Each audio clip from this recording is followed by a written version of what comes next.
बिस्मिल्लाहिर्रहमानिर्रहीम। अस्सलाम वालेकुम।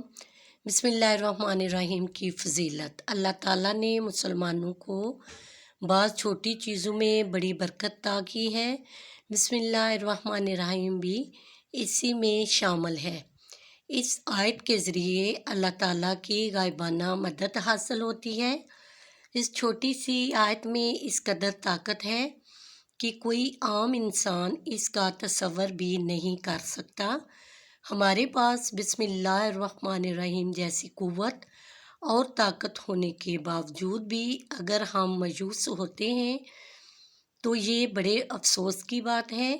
बिस्मिल्लाहिर्रहमानिर्रहीम के बड़े फ़ज़ाइल हैं और रसूल पाक सल्लल्लाहु अलैहि वसल्लम ने फरमाया कि मुझ पर एक ऐसी आयत उतरी है कि किसी नबी पर सिवाय हज़रत सुलेमान अलैहिस्सलाम के नहीं उतरी। वो आयत बिस्मिल्लाहिर्रहमानिर्रहीम है। हज़रत जाबर फरमाते हैं कि जब ये आयत उतरी तो बादल मशरक़ की तरफ छट गए, हवाएं साकन हो गई, समंदर ठहर गया, जानवरों ने कान लगा लिए, शैतान पर आसमान से शोले गिरे। परवरदिगार आलम ने अपनी इज़्ज़त जलाल की कसम खाकर फरमाया कि जिस चीज़ पर मेरा ये नाम पढ़ लिया जाएगा इसमें ज़रूर बरकत होगी। हज़रत इब्ने मसूद फरमाते हैं कि जो जहन्नम के 19 दरोगों से बचना चाहते हैं वो बिस्मिल्लाहिर्रहमानिर्रहीम पढ़े। इसके भी 19 हरूफ हैं।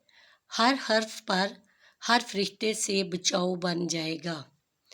इसी तरह बिस्मिल्लाहिर्रहमानिर्रहीम में भी 19 हरूफ हैं और वहाँ फरिश्तों की तादाद भी 19 है।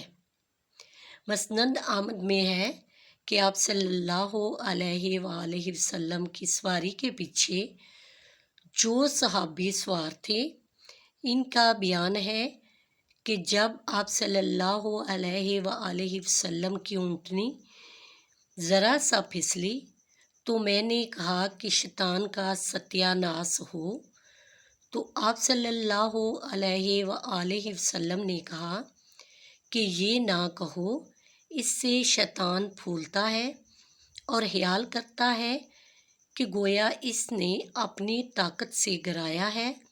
हाँ, बिस्मिल्लाहिर्रहमानिर्रहीम कहने से वो मक्खी की तरह ज़लीलो पस्त हो जाता है।